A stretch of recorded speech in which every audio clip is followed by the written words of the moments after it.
You ask Tiger to solve. This deals with linear equations with one unknown. The final result is c equals 8,850. Let's solve it step by step.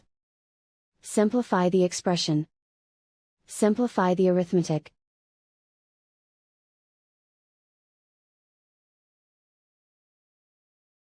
Group all constants on the right side of the equation.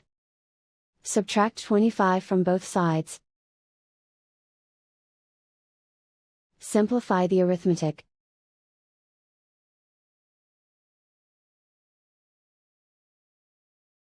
Isolate the c. Multiply both sides by 4,425. Group like terms. Multiply the coefficients.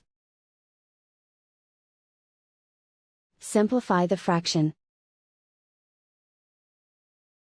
Simplify the arithmetic. And so the final result is c equals 8,850.